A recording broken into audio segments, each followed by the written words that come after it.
Morning. Started my first batch of pot. I'm baking bagels, by the way. Wondering. I need to grab something from the back.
Oh,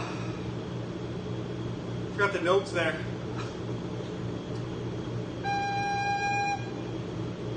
Sometimes I don't feel so well in the morning.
God.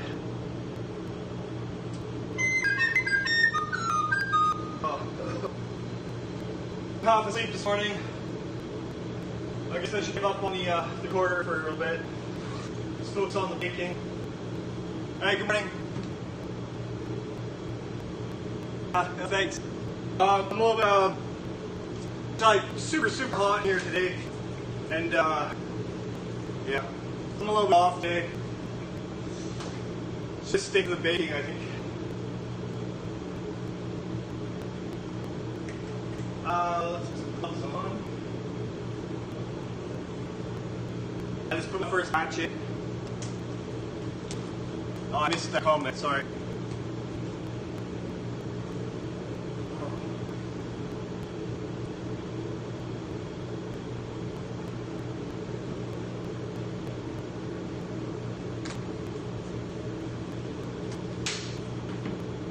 No, it's bagels, making bagels. It is currently 3:45 in the morning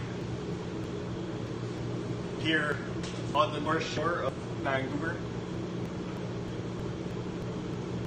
We're in North Vancouver. Yeah, BC, yeah, British Columbia. Yeah. Not Vancouver's Washington or whatever.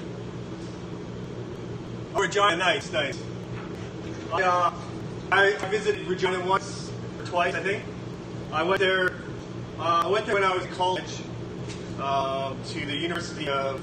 I think I went to the University of Regina for some kind of. I was in art school at the time, so there was some kind of art workshop that I went to there. So I'm just going to adjust the camera up a bit.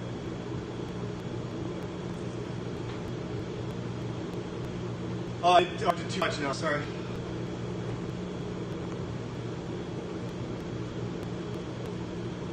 I can't get it right, look how.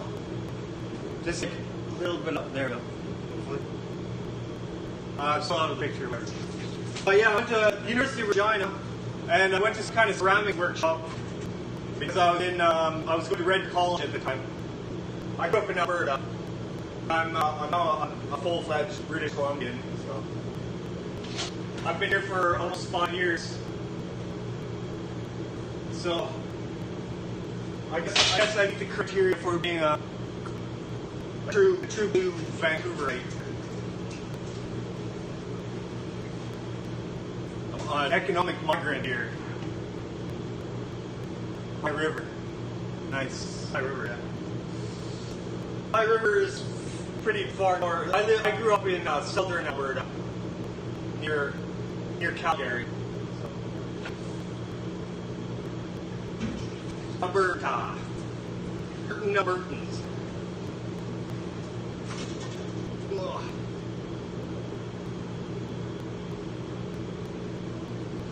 I lived in Calgary for almost 8 years, and I moved to Edmonton, which was a mistake. I don't know. I think it was a mistake. Maybe one moved to Vancouver though, so I did. Okay, nice.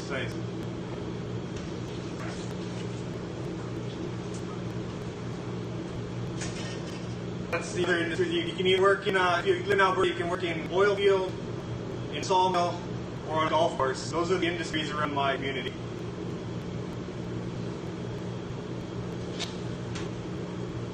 None of those really appeal to me though.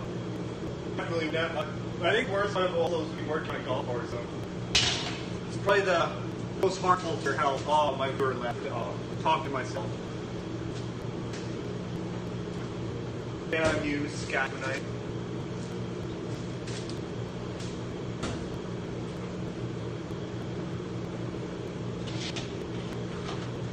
Oh, Hammond Town's in Brunswick, my famous fantasy, where western deep and wide washes the wall on the southern side. A pleasant spot you've never spied, when it begins my history, almost 500 years ago. See the towns suffer so from vermin one pity. Rats, they fought the dogs and killed the cats, bit the babies in the cradles, and ate the cheeses from the vats, licked the soup from cooks on ladles, spit open the kegs of salted sprats, made nests of them in Sunday hats, and even spoiled women chaps, by drowning out their speaking with shrieking and squeaking in 50 different sharps and fats.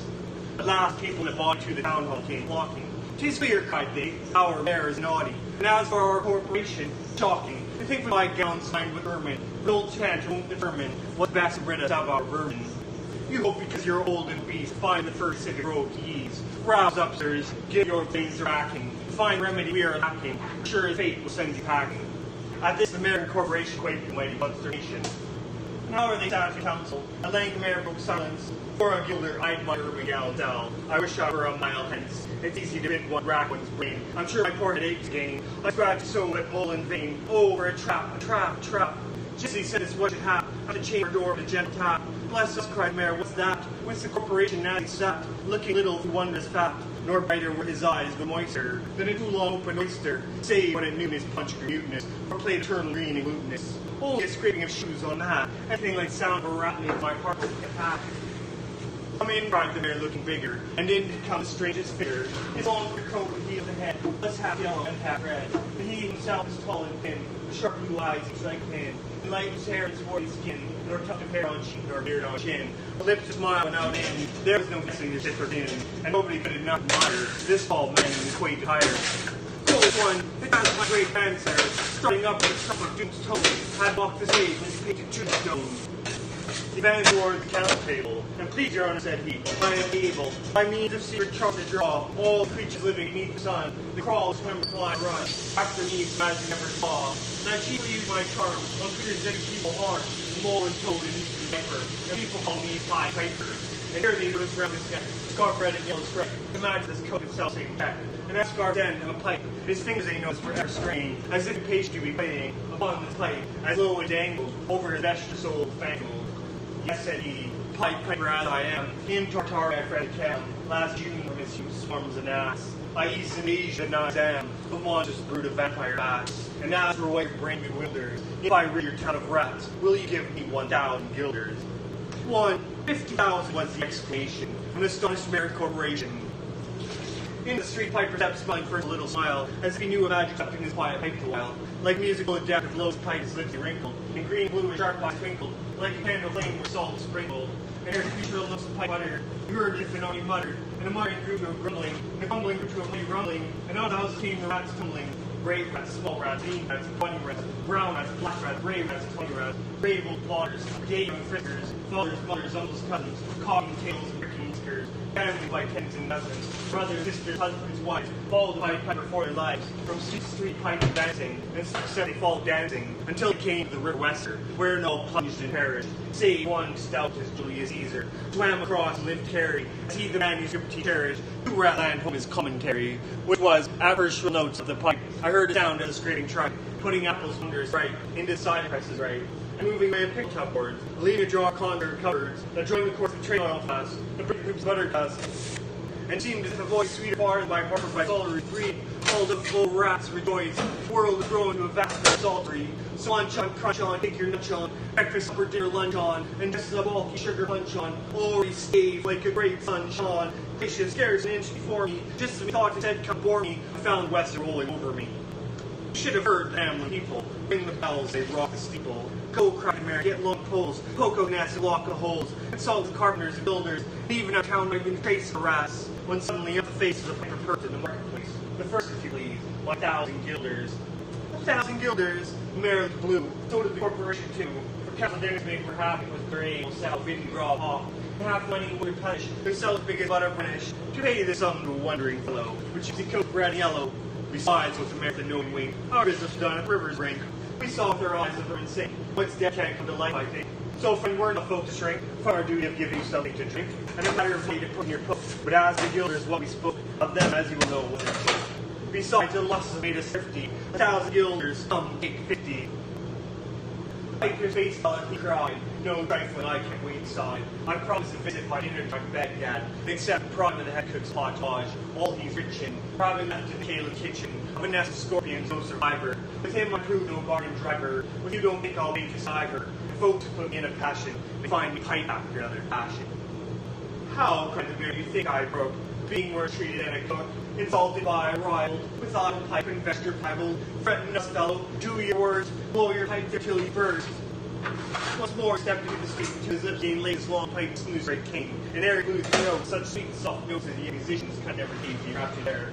There's a rustling, it seemed like a bustling, merry crowds jostling and pitching, hustling, small feet pattering, wooden shoes clattering, little hands clapping, little tongues chattering, like foals in a farmyard barley and scattering, walking, chugging, running, all little boys and girls, with rosy cheeks and flax curls, sparkling eyes and teeth like pearls, tripping and skipping and merrily after, the wonderful music with shouting laughter.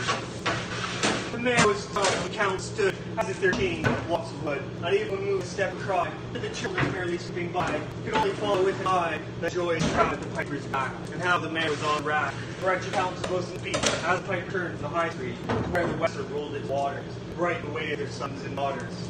However he turned from south to west, into Cuthbert Hill his steps addressed, and after him the children pressed, great was the joy in every breast. He never crossed in the mighty top, he spoke like a piping rod, and ye shall see our children stall. Well, lo, they reached the mountainside, a wondrous portal open wide, as if a path of sunny hollows. The piper advanced and children followed. When all were in the very last, the door of the mountainside shall pass. Did I say all? No one was lame, if not banks the whole way. Within after years, you'd blame his sadness, he used to say, "It's dollar comes and planes left. I can't forget the time we're at. All the pleasant sights I see, which the piper also promised me. For he had, as he said, to enjoy his land, joining the town just at hand, where water gushed and fruit trees grew, flowers more fairer hue, and everything strange and new. Sparrows bright and peacock here, their dogs were brown and fell here, tiny bees had lost their stings, and horses were born with eagle's wings. And just as I became sure, headling book would be speedily cured, the music soft, and I stood still, found myself beside hill, left behind against my will, to go now living as before, and never hear of that country more. Alas, alas, for Hamlet, there came to many a burger's fate, a text which says that heaven's hate, hopes the rich as easy rate, as the needle's eye takes Campbell. The mare went east, west, north, and south, off the piper by word of mouth, wherever with men lot to find him, still for gold his heart's content, if only he'd returned the way he went, and bring children behind him. But when they saw it was lost and ever, and piper and dancer were gone forever, they made a decree that lawyers never should take their records to get a duty, if after the day of the month and year, these words do not as well appear. And so long after what happened here, on the 22nd of July, 1376, the better memory fixed, the place of the children's last retreat, they called it Piper Street, where anyone playing pipe tabor, sure pursued to lose his labor, nor suffered the cost of their tavern, shocked with mirth street so solemn, and also the face of the tavern, they wrote the story on column, and on the church window painted, the same to make the world acquainted, how their children stolen away, and there it stands this very day. And I must not admit to say, the Transylvanian heirs of tribe, alien people who ascribe the way and dress of which their neighbors lay such stress, to their fathers and mothers having risen, out of some subterranean prison, to which they were trepanned, long time ago in mighty band, out of Emlyn towns and Brunswick land, but how or why they don't understand. So, Lily, let me and you be wipers, of scores out with old men, especially pipers. If they should pipe us free from rats and from mice, if we promise a lot, let us keep our promise.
There's one young man named Roland Pye who played recorder when he wasn't picking bagels. One day he was walking through the park playing the recorder rest while all was baking, when suddenly he spied a corpse lying on the ground beneath a swarm of flies. He went down to the corner, walked over to the corpse, shooed the flies away, and covered the dead man with stones. Returning to his oven later that day, he found his oven blaze gone on by itself, and already baked half the bagels he needed. From that day on, Roland Pye was the happiest baker alive. He baked until he was tired, then he pulled the cord out of his pocket while his oven blade went on by itself. Well, Roland Pye lived in a town whose mayor God admired his skill and was jealous of his fame. So the mayor devised a plan to rid the town of Roland. In the beginning, he said that Roland was a good worker, but lazy. Next, he said that Roland baked a whole lot, but badly. Then he accused Roland of being a sorcerer, and people turned on him. Therefore, Roland Pye took his recorder and left his home behind. Roland Pye came to a neighboring town and went to all the business owners, but none of them gave him any work. Finally, he met an old busker and asked him for work to keep body and mind together. "Come along with me," said the old man, "and we will share alms." So Roland Pye and the old man started going around and singing, "Baker, how do you wear those silent things? Baker, how do you forget to stand where your feet are? Baker, no woman loves your wealth, although it is golden and good for health. Baker, you are dirty for love to wish supreme. Your limbs are not towards an old-fashioned machine. Baker laying line rings back the boards. You don't need their claws or think it's yours. You are a baker and are what you are, not by a miracle, but by the work of your arms. Baker, be who you are.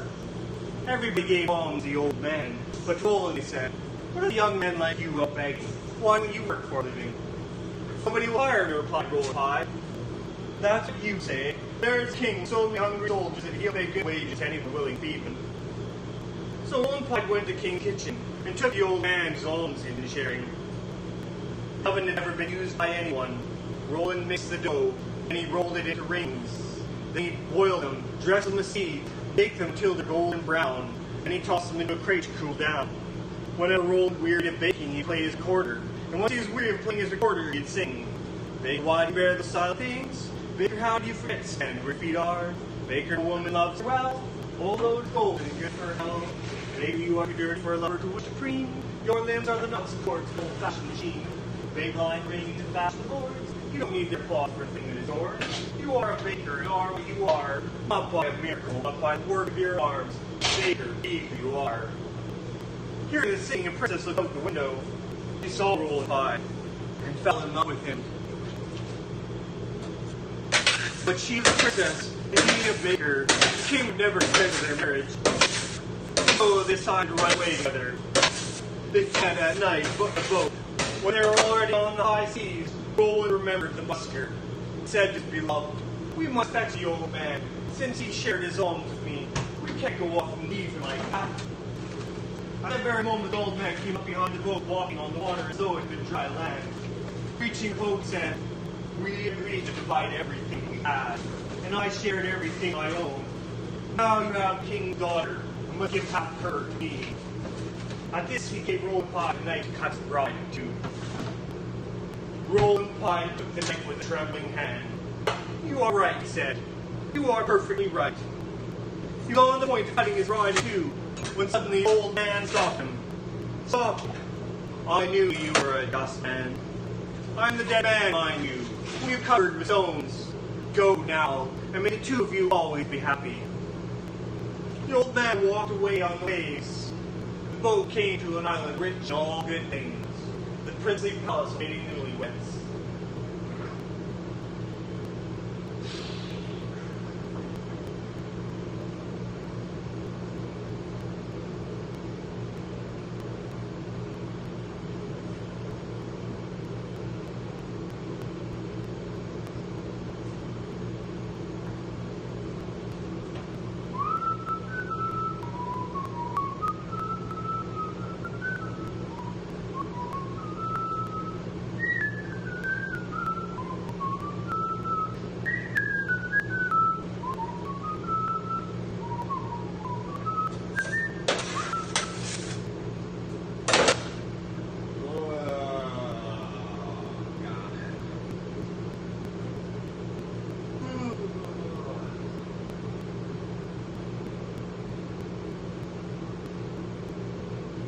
My first thought was he lied every word. The poor equipped with malicious eye, Atkins watched working up his eye on mine, and most scarce able to afford the suppression of the gleed and frisky sword and kept one more big of gate thereby.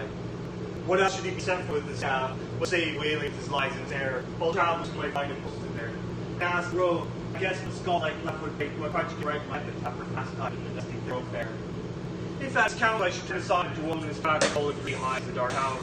In acquiescing, I deterred and tempted, neither pride nor hope rekindling at the end described so much as gladness on my end would be.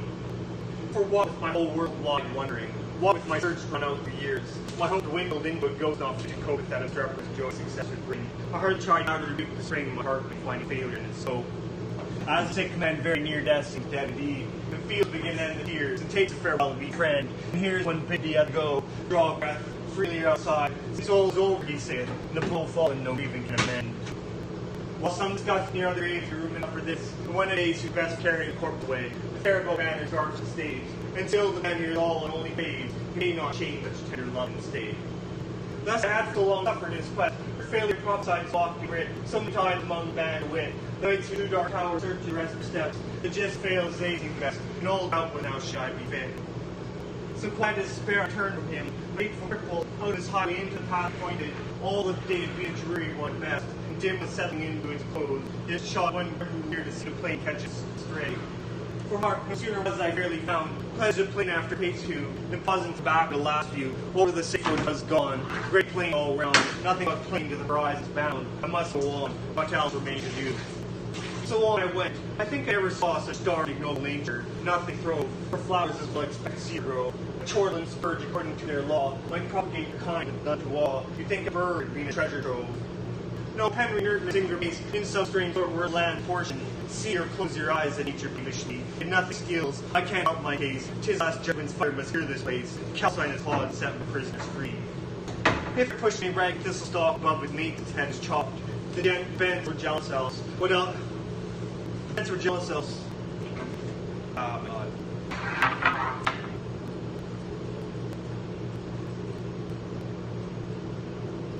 Well, you might be dead for all I know, with red blunt developed like a stream, and shut eyes beneath the rest of the game. Seldom went such grotesques with such cold. I never saw a brute that hated so. He must have been wicked to deserve such pain. I shut my eyes and turned them on my heart, as a man calls for mine before he fights. I asked one draft of earlier, happier night. Fearfully had to play the part. Think first fight afterwards, a soldier's art. One day the old time said all rights. Okay, fence cut with red in the face, means going into her really gold. Dear fellow, I almost felt me cold. No mind to fix me to that place that we can use. Last night's straight, elbow and hearts of fire and left cold. Giles and the soul of honor there he stands. Frank's 10 years ago, night first. No honest man dare, he said yours. Good to the sea ship. Oh, what hanging his hand pinned to his breast of parchment. An old man he did. Poor traitor spit upon curse. Better this present pass like that. Back and forth my darkening path. No sound of sun as far as the eye can range. Will the next set of hell at our badass. When something on his flat came to arrest my thoughts and change the train.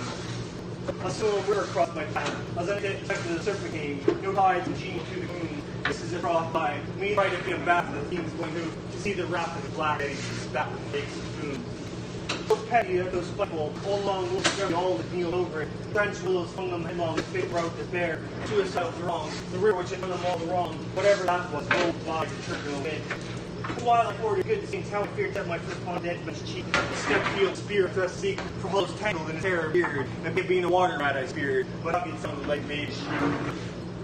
Glad as I reached the other bank, now for a better country, vain presage, for the strugglers, what war they wage, who savage trampled dust path the tank slow to a flash, toads in poison tank, wildcats in red lock cage. And more than that, the fight must have seated in that foul, but penned them there with all plain shoes, no footsteps leading to that order news, not out of it. Mad druids set to work their brains no doubt like galley slaves Turks for pastime fish dishes against Jews. And more than that, a furlong on, why there, what bad use was that engine for, that wheel or brake not wheel, that harrow fit to reel men's bodies out like silk, with all the air of coffin's tool, on earth left unaware, or brought to sharpen its rusty teeth of steel.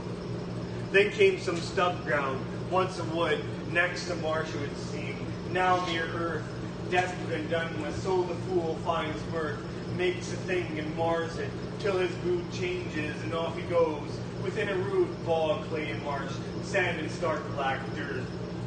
Now blotches rankling colored gin and rim, now patches where the leanness of the soils broke between mossy substances like boils. Then came a palsied oak, a cleft in him, a distorted mouth that splits its rim, gaping at death and dies while it coils. As far as ever from the end, not in the distance but the evening knock, to point my footsteps further at the thought, great black bird, appalling his bosom friend, sailed past and beat his wide wings dragon pen, that brushed my cap to chance the guide I sought. For looking up where I somehow grew, the plain had given place all round of mountains with such names that grace mere heights and heaps now sold to view. How thus they surprised me, solved at you. How to get from there was no clear case.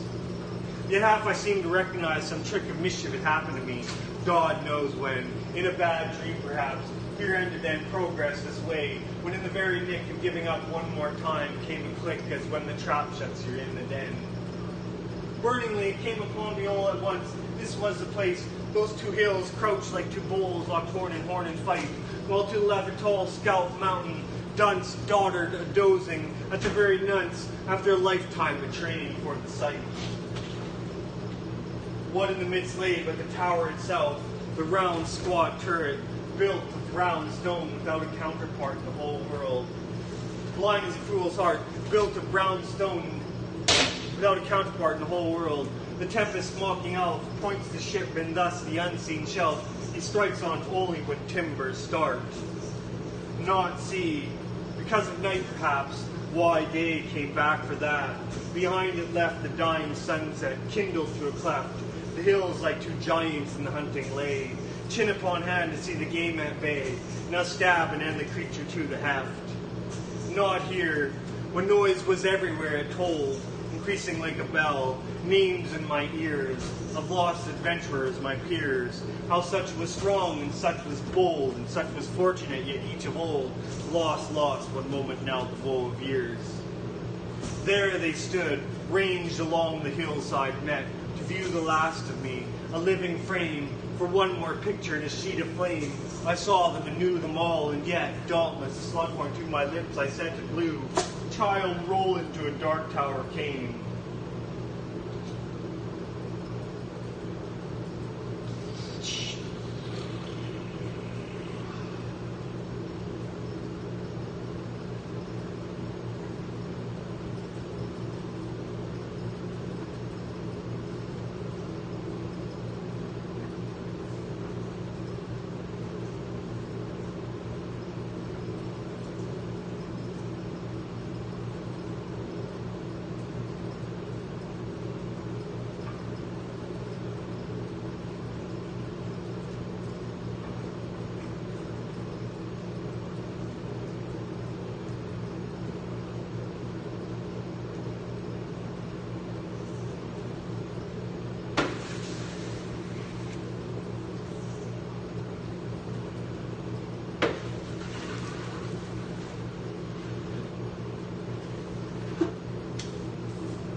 There was once a rich man who had just one son, and the boy was dearly loved by his father.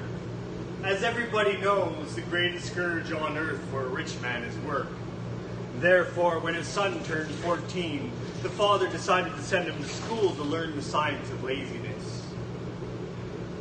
On the same street as the rich man, there lived a famous and highly respected professor who had never done a lick of work in his life he could get out of doing. The rich man called on him and found him stretched out under a fig tree, stretched out in the garden under a fig tree, with a cushion under his head, a cushion under his back, and a cushion under his buttocks. Before talking to him, I must first see how he does, said the rich man to himself, and he hid behind a hedge to observe the man. The professor lay as still as a corpse, with his eyes closed. The only time he moved was whenever he heard the thud of a ripe fig falling on the ground near where he lay. He'd reach slowly out, bring the fruit to his mouth, and swallow it. Then he wouldn't stir again until another fig fell. This is just the professor my son needs, decided the rich man. He came out from his hiding place, introduced himself, and asked the professor to teach his son the science of laziness. Old man, answered the professor just above a whisper, don't talk so much. It tires me to listen to you. If you want to bring your son up as you and I are, just send him to me. So the rich man went home, took his son by the hand, thrust a feathered pillow under his arm, and led him to the garden. I urge you, he told him, to do everything you see this professor of idleness do. The boy, who already had an inclination for that particular science, also stretched out under the fig tree. Observing his teacher, he saw him reach for every fig that fell and bring it to his mouth. Why should I work myself to death reaching for figs, he thought, and he lay there with his mouth wide open. Soon a fig fell into his mouth, and he let it go down slowly. Then another fig fell. This time it missed. He lay there perfectly still and murmured, "Why so wide of the mark? Fig fall into my mouth." Seeing how wise his pupil already was, the professor said, "Go on now. You have nothing to learn from me. You can even teach me something." So the boy went home to his father, who thanked heaven for having given him such a smart son.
When in the course of human events it becomes necessary for one people to dissolve the political bands which have connected them to another, and assume among the powers of the earth the separate and equal stations to which the laws of nature and nature's God entitle them, a decent respect for the opinions of mankind requires that they should declare the causes which impel them to the separation.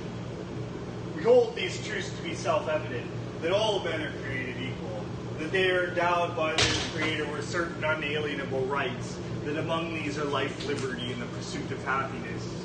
And to secure these rights, governments instituted among men, deriving their just power from the consent of the governed.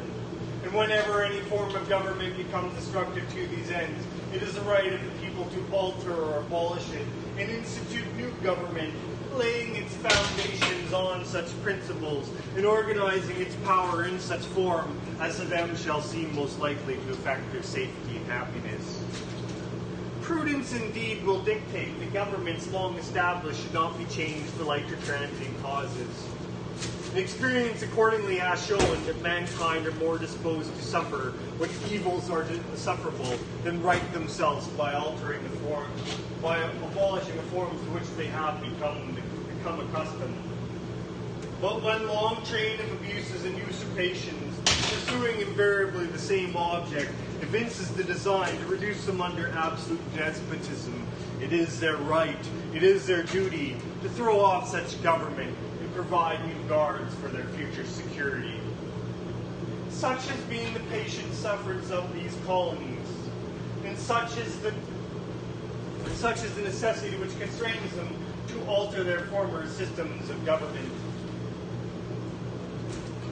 The history of the present King of England is a history of repeated injuries and usurpations, all having in direct object the establishment of an absolute tyranny over these states. To prove this, let facts be submitted to a candid world.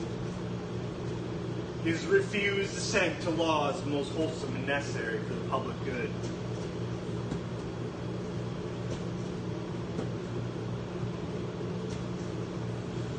I think that last paragraph, he has refused assent to laws most wholesome and necessary for the public good. That really applies to the Republican Party in the States right now when it comes to like health care and dealing with immigration in a humane and sane manner.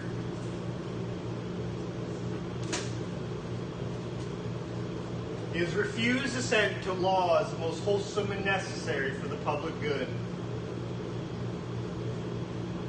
Medicare for all, asylum for all,